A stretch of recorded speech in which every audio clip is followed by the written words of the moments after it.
전도대원 여러분 안녕하세요. 엄요한 목사입니다. 지난 한 주간도 평안하셨나요? 깊어져가는 가을 속에서 풍성한 믿음의 열매, 또 감사의 열매를 맺어가는 복된 시간들 되시기를 간절히 축원합니다. 모두들 건강 조심하시고요. 또 말씀으로, 사랑으로 풍성해져가는 한 주 되시기를 기도하겠습니다.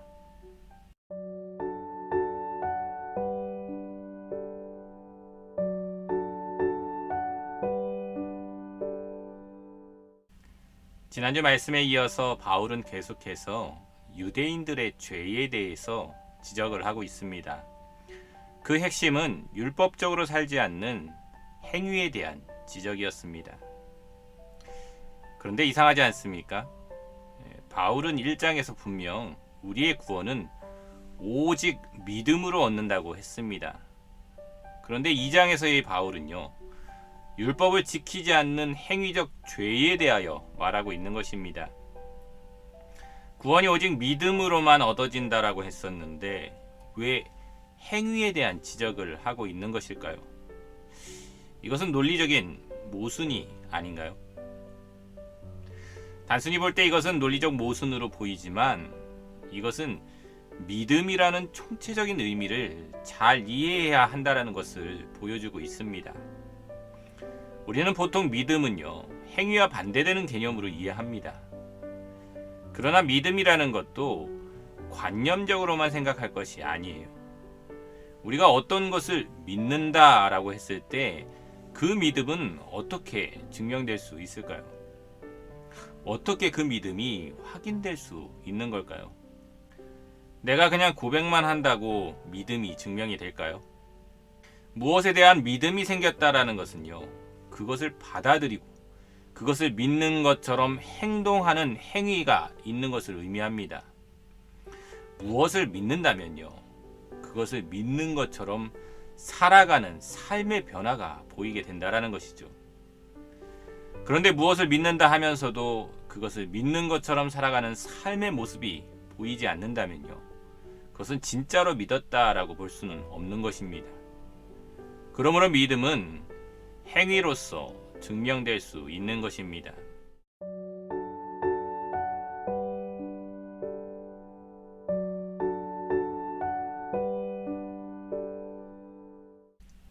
하나님을 믿는다, 예수님의 십자가의 구원을 믿는다라고 하는 것은요, 하나님을 의지해서 살아가는 것이고 예수님의 구원에 감사함으로 살아가는 것을 의미하는 것입니다. 거기에서 발생하는 필연적인 삶의 변화, 행동의 변화가 드러나게 되는 것이죠. 그런데 하나님을 믿고 또 예수님을 믿는다 하면서도 그에게 아무런 삶의 변화가 나타나지 않는다면 그의 믿음은 증명되지 못하는 것입니다. 그 대표적인 모습이 하나님의 형상을 닮아가는 것이죠. 하나님의 형상의 대표적인 모습은 사랑, 겸손, 용서, 평화와 같은 것이죠. 그러므로 하나님을 믿는다고 하면서도 다른 이들을 전혀 사랑하지 않고 또 하나님을 믿는다고 하면서도 교만한 모습이 여전히 가득하다면요, 그것은 온전한 믿음이라고 볼 수 없는 것입니다.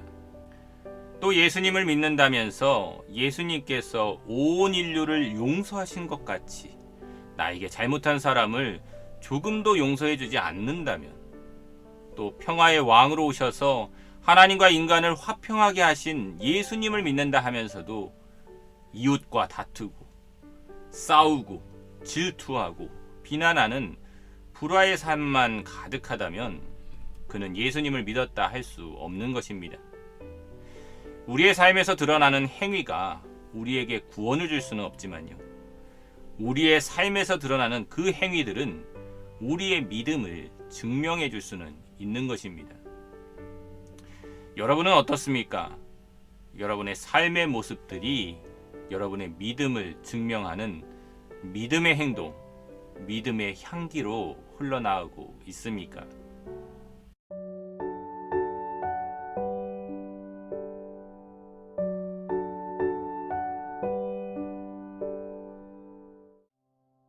오늘 본문에는 그런 믿음의 향기가 나지 않는 그 유대인들의 거짓 믿음에 대해서 지적을 하고 있습니다.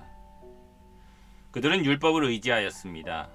언뜻 보면요, 좋은 의미 같아 보이지만 이 말은 그들이 구원을 위해서 의지한 것이 하나님의 은혜가 아닌 율법적 행위였다라는 것입니다. 이것은 자기 자신의 의를 믿고 또 그 의를 의지하고 있었다라는 것을 의미하죠. 하나님의 긍휼과 은혜를 의지해야 함을 율법을 통해서 알았어야 할 그들이 오히려 율법 자체를 구원의 조건으로 이해하고 있다라는 것입니다. 또한 그들은 하나님을 자랑하였습니다. 이건 역시 좋은 의미로 보이지만 여기에서의 하나님 자랑은요, 단순히 하나님을 높이고 영광 돌리는 것이 아니라 자기들만이 하나님의 백성이다라는 교만함에서 나오는 자랑이었던 것입니다. 그들은 하나님께서 온 세상의 모든 민족의 하나님이심을 깨닫지 못했던 것이죠. 또한 그들은 율법을 통해서 하나님의 뜻을 잘 알고 선악을 분간하며 자신들이 율법을 통해 영적인 맹인을 인도할 자라고 생각을 했습니다. 또한 율법의 지식과 진리를 통해서 어리석은 자들과 또 어린아이의 교사요 선생이라고 믿고 자랑을 했습니다. 그렇다면 그들은 먼저 자신부터가 그런 율법 안에서 지식과 진리를 품고 바른 길로 나아가야 했던 것입니다. 자신부터 그 율법을 따르는 삶을 살았어야 했죠. 그러나 그들의 삶은 그렇지가 못했습니다. 그들은 도둑질하지 말라라는 율법은 선포하면서도요, 정작 자신들은 도둑질하는 삶을 살고 있었습니다. 단순한 남의 물건을 훔치는 그런 행위뿐만 아니라요, 힘과 권력으로 약한 자들을 억압하고요, 고리대금으로 가난한 자들에게 폭리를 취하기도 했습니다. 무엇보다도 성전에서 부정한 상업행위를 하고요, 바른 제물을 드리지 않으면서 하나님의 것을 도둑질하기도 했죠. 또한 그들은 간음하지 말라라는 율법을 선포하면서도요, 정작 자신들은 성적으로 타락한 모습들을 보이고 있었습니다. 더 나아가 그들은 자신들이 가장 가증스럽게 여기는 우상숭배를 그들 스스로 행하고 있었습니다. 단순히 우상을 만들고 그것에 절을 하는 것을 넘어서 하나님이 아닌 다른 것을 더 소중히 여기는 영적인 우상숭배를 서슴지 않았던 것이죠. 또한 그들이 하나님의 은혜를 구하지 않고 율법적 행위를 의지하는 것, 그 역시 율법적 행위를 우상화하는 것입니다. 유대인들은 자신들이 율법을 받았고 이를 전하는 자라는 우월의식은 있었지만 정작 그들 자신의 삶으로는 율법을 이방인들보다도 지키지 못하고 있었던 것입니다. 믿음의 향기가 나지 않고요, 그저 율법의 조항만 아는 그들은요, 진짜 믿음이 있다라고 말할 수 없었던 것입니다. 그런 유대인들을 향해 바울은 이렇게 말합니다. 하나님의 이름이 너희 때문에 이방인 중에서 모독을 받는도다. 당시에는 신을 믿는 사람들은 자신들이 믿는 신의 성품을 닮는다라고 믿었습니다. 그런데 하나님을 믿는다는 유대인들이 더 이기적이고 물질에 욕심을 내고 교만하며 성적으로도 타락한 모습을 보였기에 세상 사람들은요, 하나님이 그런 성품을 가진 악한 신이라고 여긴 것입니다. 이것은 하나님의 이름이 유대인들의 삶으로 인해 모독을 당하고 있던 것이죠.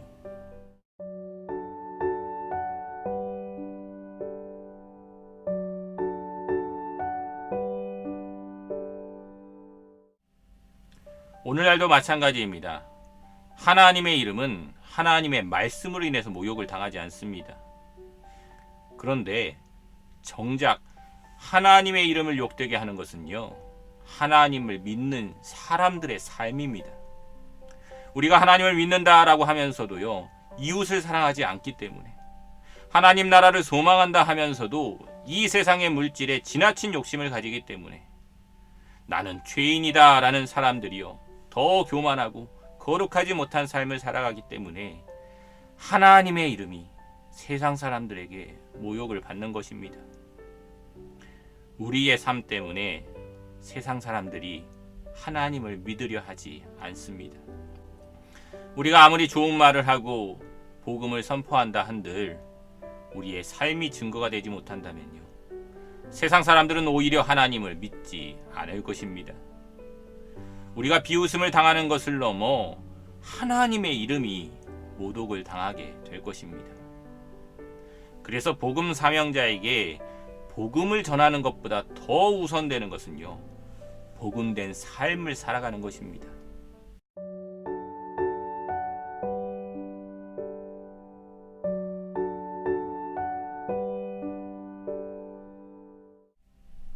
바울은 유대인들의 믿음과 일치하지 않는 삶의 모습들의 그 대표적인 예로 할례에 대해서 언급을 합니다. 유대인들은 이 할례를 통한 육신적 유대인이 됨을 자랑했습니다. 그들에게는 이런 할례적 표식을 받은 자가 구원받은 자라는 인식이 있었습니다. 문제는 그런 할례만 받으면요, 그런 행위만 하면 자연히 구원을 받을 것이라는 잘못된 인식이었습니다. 바울은 이에 대해서 분명하게 지적을 하죠. 할례는 그 자체가 구원의 증거가 아니라는 것이죠. 할례는 하나님의 택함 받은 백성으로서의 결단의 의식입니다.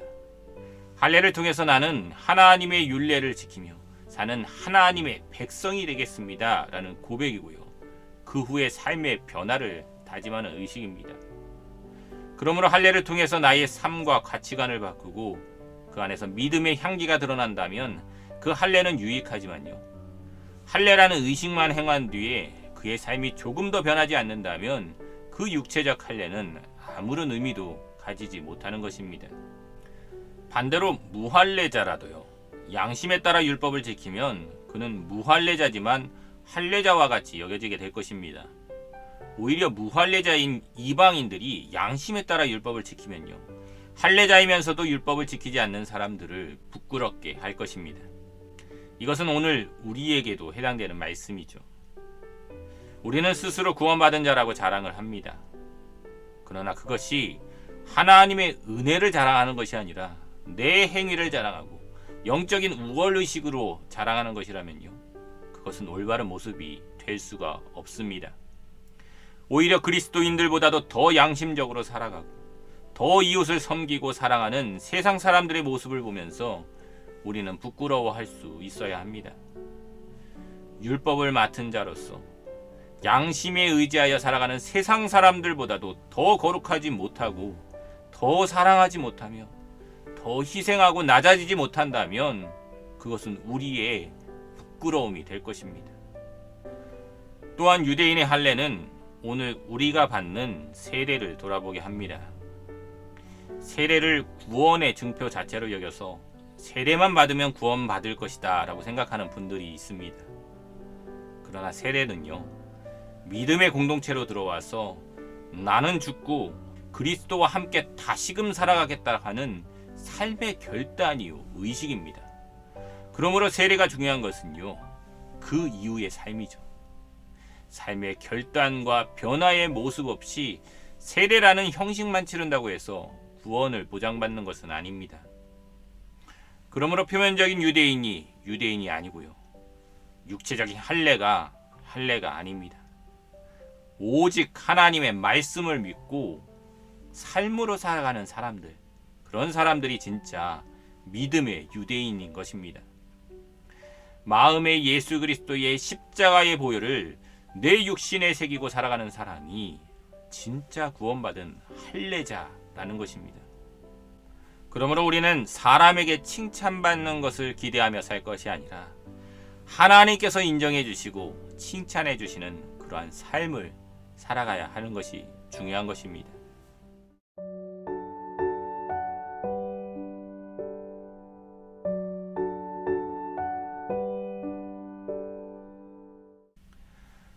오늘 여러분의 삶은 어떠합니까? 내 삶에는 예수 그리스도의 향기가 드러납니까? 내 육체에는 예수 그리스도의 남은 고난이 담겨져 있습니까?